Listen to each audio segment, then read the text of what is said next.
ஆண்டவரும் இரட்சகருமான இயேசு கிறிஸ்துவின் ஈடு இணையற்ற நாமத்தில் அன்றன்றுள்ள அப்பம் வாசகர்களுக்கு எங்கள் அன்பின் வாழ்த்துக்கள்.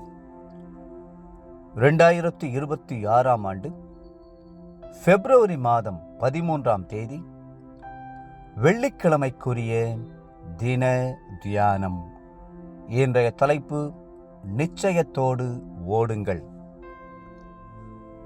1 கொரிந்தியர் 9:26 சொல்லுகிறது, ஆதலால் நான் நிச்சயம் இல்லாதவனாக ஓடேன், ஆகாயத்தை அடிக்கிறவனாக சிலம்பம் பண்ணேன்.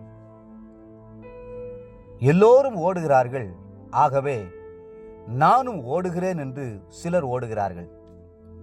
சிலர் ஓட்டய பந்தய பாதையில் எப்படியோ வந்துவிட்டேன் என்பதால் ஓடி முடித்து விடுவோம் என்று ஓடுகிறார்கள். சிலர் மற்றவர்களை பார்த்து ஓடுகிறார்கள். இதையெல்லாம் பார்த்த அப்போஸ்தலனாகிய பவுல் தன்னைத்தானே ஆராய்ந்து பார்த்துவிட்டு, நான் நிச்சயம் இல்லாதவனாக ஓடேன், ஆகாயத்தை அடிக்கிறவனாக சிலம்பம் பண்ணேன் என்று எழுதுகிறார். ஆம், நிச்சயத்தோடு ஓடுவது எவ்வளவு அவசியம்!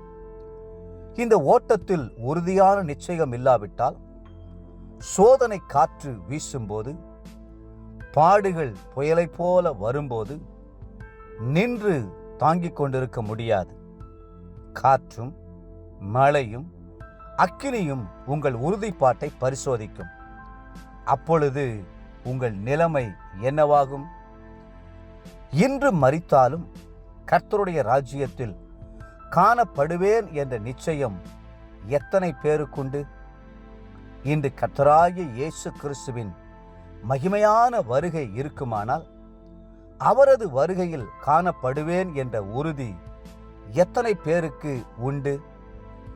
இந்த கேள்விகளுக்கெல்லாம் இல்லை என்பதே அநேகரது பதிலாயிருக்கிறது.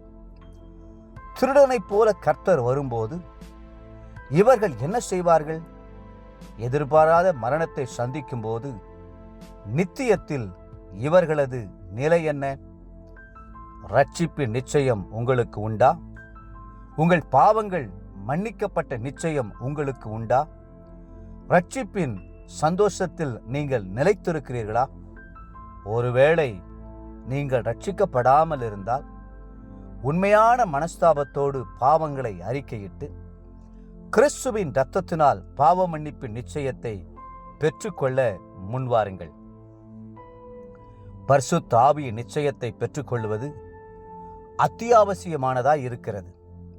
வேதம் சொல்லுகிறது, லூக்கா 11:13, பொல்லாதவர்களாகிய நீங்கள் உங்கள் பிள்ளைகளுக்கு நல்ல ஈவுகளை கொடுக்க அறிந்திருக்கும் போது, பரமபிதாவானவர் தம்மிடத்தில் வேண்டிக் கொள்கிறவர்களுக்கு பரிசுத்த ஆவியை கொடுப்பது அதிக நிச்சயம் அல்லவா என்றார்.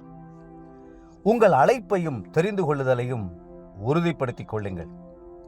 கர்த்தர் உங்களை அழைத்தது உண்மையானால், உங்களை போஷிப்பதும் உடுத்துவிப்பதும் நிச்சயம்.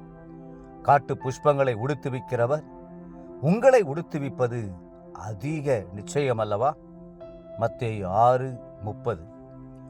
ஆபிரகாம் தேவனுடைய அழைப்பினை பெற்றவுடன் தான் போகிற இடம் என்னதென்று அறியாமல் கர்த்தருடைய வார்த்தைக்கு கீழ்ப்படிந்தார் என வேதத்தில் வாசிக்கிறோம்.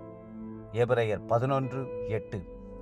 அப்போஸ்தலனாகிய பவுல் தேவ அழைப்பை நிச்சயப்படுத்தினார் என்று அப்போஸ்தல நடவடிக்கைகள் 16:10 வாசிக்கிறோம்.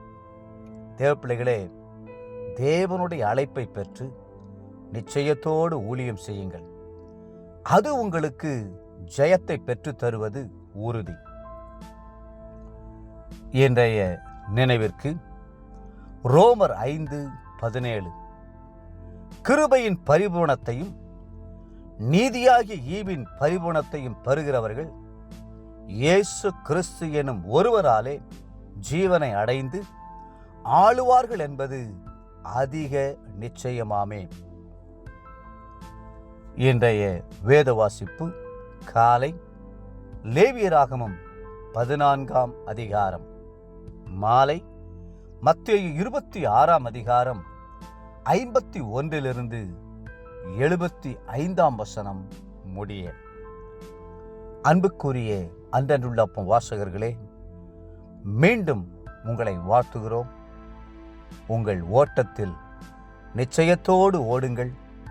கர்த்தர் தாமே உங்களை ஆசீர்வதித்து மென்மேலும் உயர்த்துவாராக. ஆமென்.